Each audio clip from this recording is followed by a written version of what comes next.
на беларускую свабоду. Так само ўсіх, хто загінуў, хто памёр тут на эміграцыі у чаканні беларускай свабоды.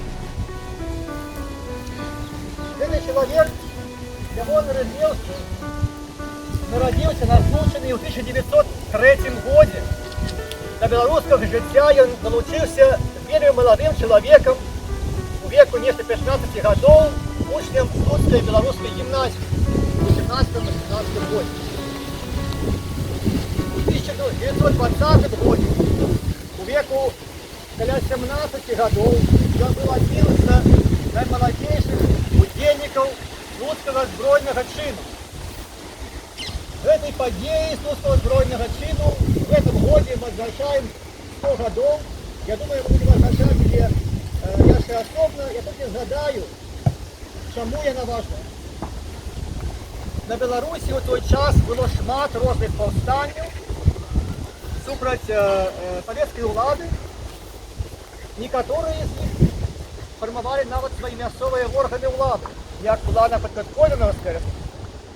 Але у Слуцку гэта было не паўстанне, як адзначаў пасля генерал Кушель, таму што гэта не было паўстанне супраць нейкай улады КСНВ. Бо польская улада сышла, савецкая не надышла, і мясцовыя улады на Случыне сабрала беларускі кангрэс. Прызнала ўладу Беларускай Народнай Рэспублікі і абвясціла пачатку баявых дзеянняў за Беларусь, у яе, за незалежную Беларускую Рэспубліку у яе этнаграфічных межах. Это значыцца для вызвалення ўсёй Беларусі. Былі сфармаваныя две стралковыя брыгады, полк, ротаўскі полк. Яны мелі нармальныя органы ўлады, брыгады гэта мелі штаб, контрразведку, усе органы.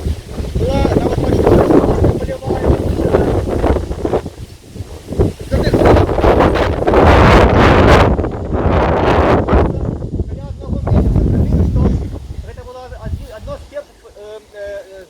Калі саветы выкарысталі танкі, броневікі масавы.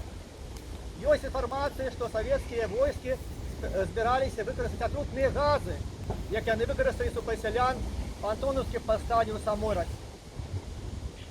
Шансаў было мала, аднак гэтая падзея засталася ў памяці беларусаў таго часу як найважнейшая пасля абвяшчэння самой незалежнасці Беларускай Народнай Рэспублікі. Пратрымаўшыся каля месяцу, і была, між іншым, ужыта вельмі інавацыйная на той час вайсковая тэхніка Mobile Defense, то бок яны не трымалі нейкую лінію фронта, а была абарона ў глыбіню мабільнымі групамі. Яны пратрымаліся каля месяца і былі вымушаны ўрэшце перайсці на польскую тэрыторыю і класці зброю. Польша не дапамагла, была невялікая дапамога малой колькасці непапраўнай стралковай зброі, і гэта было рашэнне канкрэтных польскіх афіцэраў.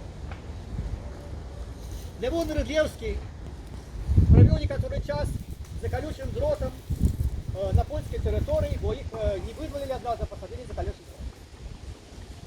У 23-м годзе у Вільні ён скончыў беларускую гімназію, аднак для беларусаў у той час было цяжка знайсці, арганізаваць сабе нармальнае жыццё, і таму у 29-м годзе разам з Міколам Абрамчыкам, у 20-х годах разам з Міколам Абрамчыкам, будучым старшынём Беларускай Народнай Рэспублікі пасля Другой сусветнай вайны, яны з'ехалі ў Прагу, дзе ён скончыў політэхнічны інстытут. У той час, аднак, наступила Вялікая дэпрэсія, і Лявон Рыдлеўскі, як і Абрамчык, не маглі заставацца ў Чэхіі і паехалі ў Парыж. У Парыжы перад самай вайной нарэшце, удасканаліўшы сваю адукацыю тэхнічную, ужо інжынер Лявон Рыдлеўскі знайшоў працу, але выбухнула Другая сусветная вайна. Лявон Рыдлеўскі выйшаў з ініцыятывай да французскіх улад арганізаваць спецыяльны беларускі батальён у складзе французскага замежнага легіёну. У прынцыпе, гэта было дазволена, але параза Францыі прычынілася да таго, што ён мог далучыцца толькі да французскага рэзістансу. І ён правёў до французских партизанов до самого конца войны. По скончании войны наступає такий період, для якого білоруська еміграція пам'ятає Левона Рыдлеўскага разудяшчасцю найбольш. У той момент беларусы засталіся або у складе польскага войска у Італіі яшчэ ў 44-45 годзе, або у Нямецчыны вывезеныя у лагерях перамешчаных асоб. Многія з іх у таких краінах, як Данія, былі у небяспецы выдачы назад высылкі ў Савецкі Саюз, дзе ім пагражала вялікая небяспека, як разумееце. Левон Рыдлеўскі, як ветэран французскага рэзістансу, меў пасведчанне ветэрана рэзістансу, якое адчыняло перад ім усе дзверы. Ён мог свабодна перамяшчацца па акупаванай Нямецчыне і па іншых краінах. Ён гэта выкарыстаў для таго, каб уратаваць многіх беларусаў, напрыклад, у тым ліку сям'ю Івонкі Сурвілы, якая была ў Даніі. Многім беларусам ён дапамог пераехаць у Францыю, адкуль выдачы ў Савецкі і Сталінскі Саюз не было. І жыў ён вельмі сціпла, і ўсё сваё жыццё прысвячаў беларусам.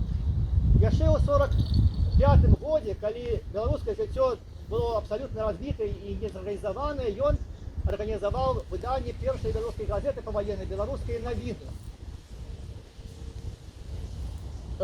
Трэба сказаць яшчэ, што яшчэ перад вайной, у 30-м годзе, ён быў заснавальнікам першай найстарэйшай беларускай эміграцыйнай арганізацыі «Харус». «Харус» беларускай працоўнай эміграцыі. І гэтая арганізацыя ў Францыі праіснавала до 1990-х гадоў.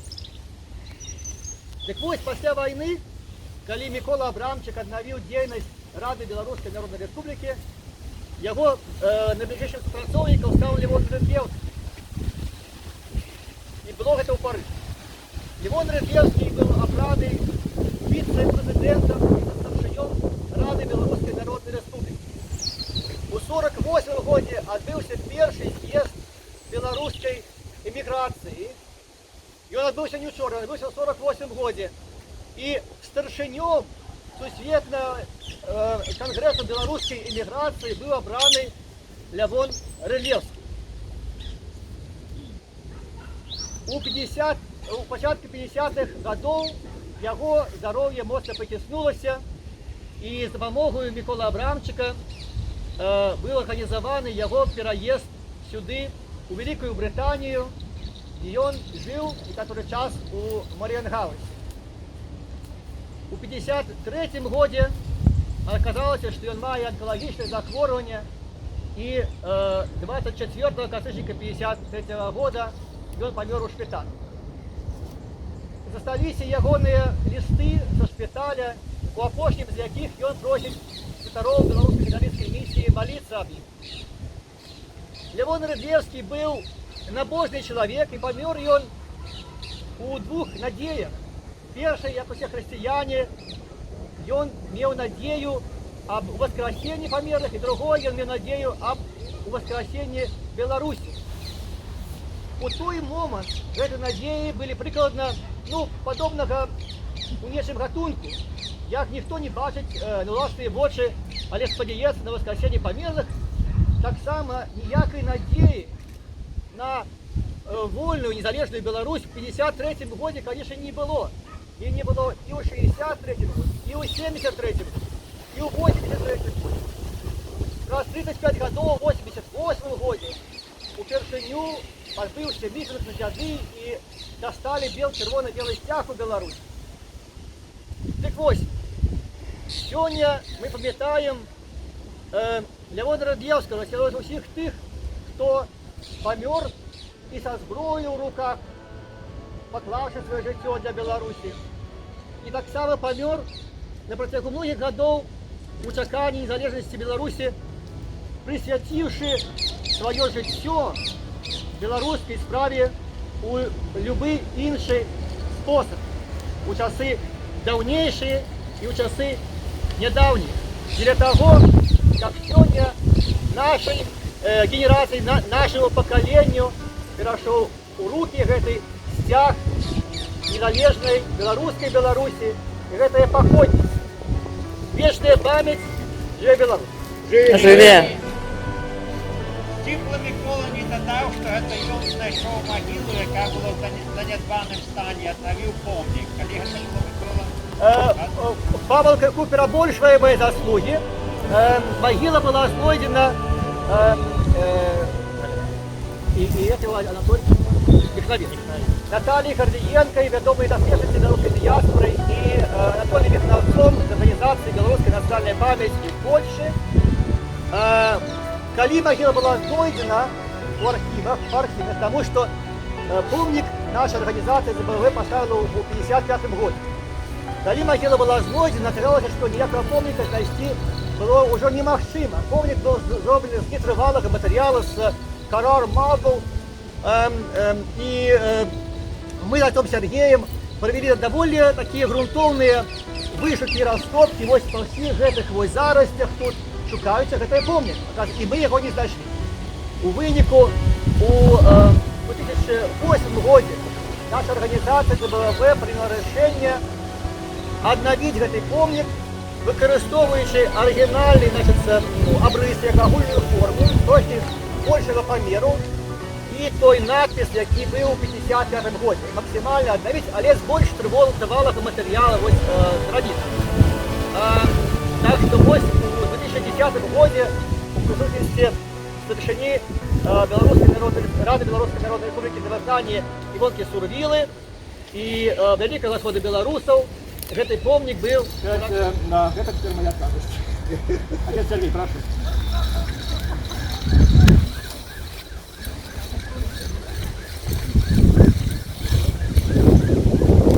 Благословенный Бог наш, на все часы, и теперь и завсёды, на веки веков. Аминь. Владару небесный, существальнику, духу правды, и всюду присутный, все наполняешь.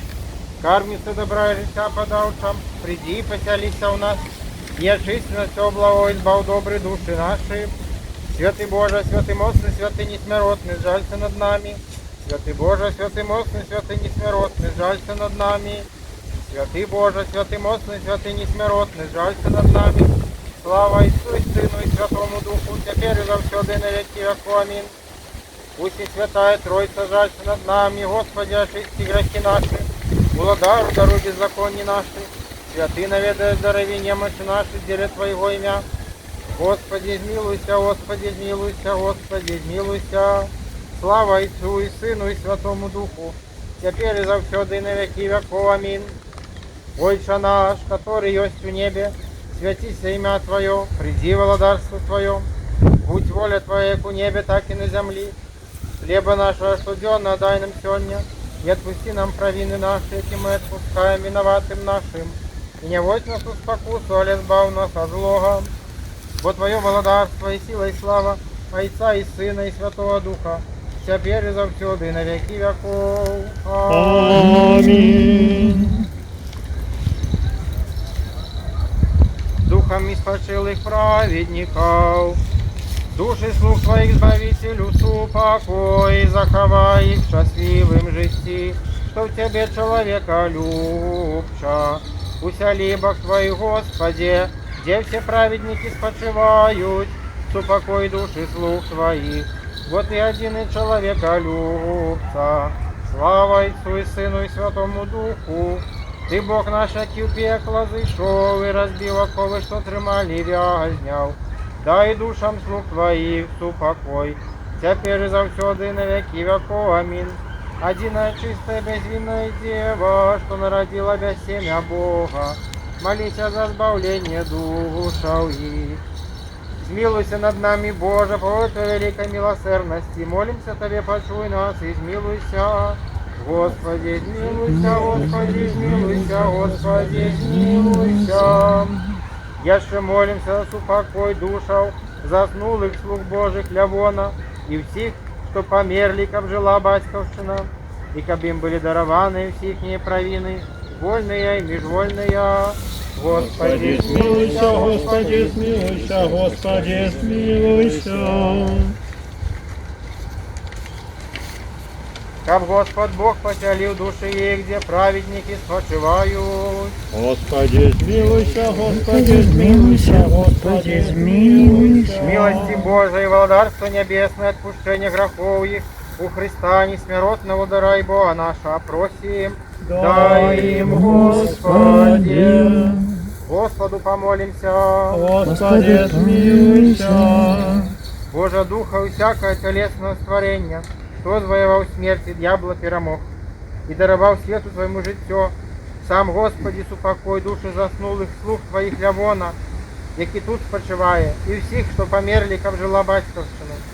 Место светлым, место радостным, место спокойным, где нема ни болю, ни суму, ни плачу, всякую провину, зроблену ими, словом, учинком і думкою. Ти, як добрий чоловіколюбний Бог, пробач, бо нема живого чоловіка, який б не згрішив, бо тільки ти один без греху, справедливость твоя справедливость навеки, слово твоє правда, бо ти воскресіння, життя і супокой, усіх заснулих слуг твоїх, Христе Боже наш, і ми тобі узносим славу, разом з безпочатним твоїм Отцом і Всесвятим, добрим і животворчим твоїм Духом, тепер і завсюди, і на віки веков. Амінь. Больше одної пошани за Геровімов, і без поравнання больш славною за Серафімов, що заховавши дівоцтво родила Бога Слова, істинную Богородицу Тебе мы возвеличиваем. Слава Тобі, Христе Боже, надія наша, слава Тобі. Слава Отцу и Сыну и Святому Духу, теперь и завсюду и на веки веков. Аминь. Господи, змилуйся, Господи, змилуйся, Господи, змилуйся.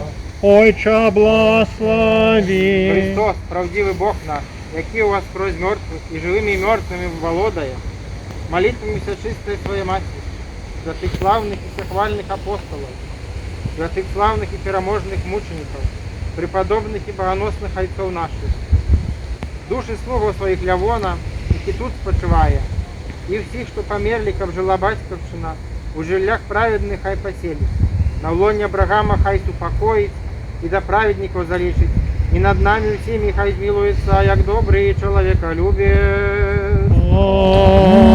Аминь. Дорогие сябры, браты и сестры, это великая радость, потому что мы тут сегодня собрались після перепинку, який, напевно, затягнувся зашмат, назбит довго. Того года, коли ми обновили этот помник, и вот за этот час у нас не было можливости ніколи вшанувати пам'ять, святої пам'яті Лявона Рідлєвського і наогул наших білоруських суродичів, які спочивають тут, але не тільки тут, в Лондоні, а й на кожному іншому місці в світі, так? Тому що білоруська діаспора, як ви ведаєте, тепер велика, у неї є своя складана історія. І це одно з двох місць, таких відомих білоруських у Лондоні могилок.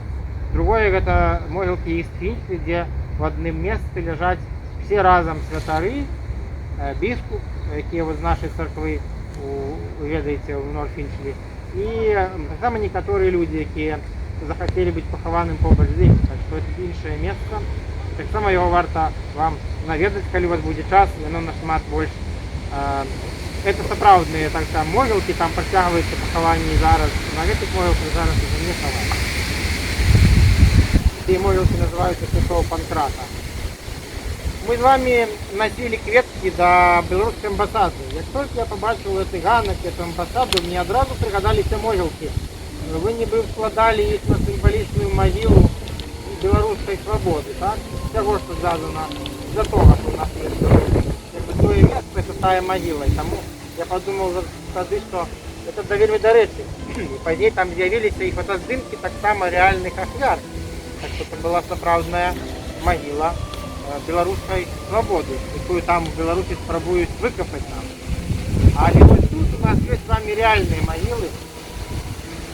І навіть коли ми ходимо на них, будемо ходити, будучи навідуючи їх, ми повинні пригадувати не тільки те, що тут лежить, а наогул всіх, за кого ми хотіли б сьогодні помолитися в ці дні, вспоминав всіх померлих, тому що наша совість з предками, вона, будучи такой непарыўнай, духовнай, але фізічнай яна можа выражацца вось у наведванні магілаў беларусаў, якія памерлі на бацькаўшчыне, далёка ад сваёй бацькаўшчыны, асабліва такіх адданых і альтруістычных асобаў, як Лявон Ільлевскі.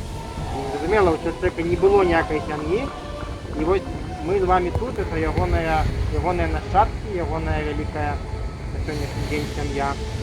Трэба пра гэта памятаць. Все народы шануюць свае такія святыя месцы, некропалі.